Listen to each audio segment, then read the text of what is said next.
আসসালামু আলাইকুম। স্ক্রিনে যে ভিডিওটি দেখতে পাচ্ছেন এটা নাকি একজন সমন্বয়কের ভিডিও। সমন্বয়ক কোনটা জানেন? যে মারতাছে সে ব্যক্তিটি। এখানে একটি বাসের একটি ভিডিও, বাসের ভিতরে যে কন্ডাক্টর বা হেল্পার যেটা বলে যে টাকা তোলে তাকে মারধর করা হচ্ছিল এবং মারতেছিল সমন্বয়ক বলে এবং হুমকি দিতেছিল। সেই হেল্পারটা খুবই ভয় পেয়ে যায়, খুবই ভয় পেয়েছিল, যেটা আপনারা ভিডিওটা দেখলেই বুঝতে পারবেন। দেখতেই তো পাচ্ছেন অনেক ভয় পেয়েছিল যে আসলো কি না কি জানি হয়ে যায়। আসলো কি হয়েছে সেটা পরবর্তী জানা যায়নি। একটি ভাই হয়তো পাশের সিটে বসেছিল, সে চুরি করে হয়তো ভিডিওটা করেছে। দেখেন সমন্বয়ক পরিচয় দিয়ে এই ধরনের কাজ যে করতেছে, এগুলো তো যারা সমন্বয়ক ছিল তাদের তো অপবাদ হচ্ছে, তাদের তো বদনাম হচ্ছে যে তারা এই কাজগুলো করতে, তাদের প্রতি একটি খারাপ চিন্তাধারা এবং কি খারাপ মন মানসিকতা কাজ করবে যখন এই ধরনের ভিডিওগুলো মানুষ দেখবে।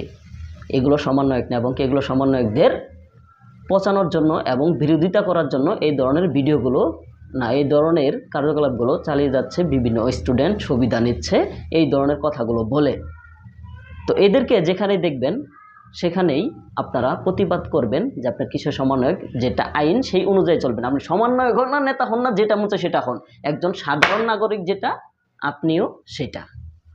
আপনি প্রধানমন্ত্রী হন না, যেটা মন চায় ওটা দেখার এখন সময় নাই। সময় হলো আপনিও বাংলাদেশের নাগরিক, আমিও বাংলাদেশের, আমিও বাসে উঠেছি, আপনিও বাসে উঠেছেন, আমি কন্ট্রাক্টরি করি, আপনি যাত্রী। এইটুকুই হচ্ছে ব্যবধান। কিন্তু অন্যায় কেউ করতে পারবে না, করবেও না। যদি করে তাকে কেলানি দেন। এটাই হচ্ছে বর্তমানের অবস্থা। কেলানি না দিলে কেলানি দিন না, কেলানি দিলে আইন তো হাতে নিলেন, তাদেরকে উচিত জবাব দেন এবং কি আইনের আওতায় তুলে দেন।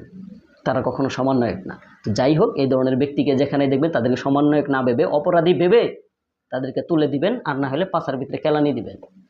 ধন্যবাদ সবাইকে। সবাই ভালো থাকবেন, সুস্থ থাকবেন। এই ধরনের ভিডিও দেখে দেখে তাদের প্রতি একটু ভালোবাসা কমার অনেকেই কমতেছে।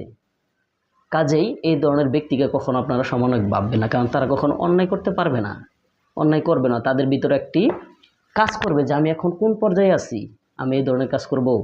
এটা সবসময় মাথায় রাখবেন। ধন্যবাদ সবাইকে। সবাই ভালো থাকবেন, সুস্থ থাকবেন। আল্লাহ হাফেজ।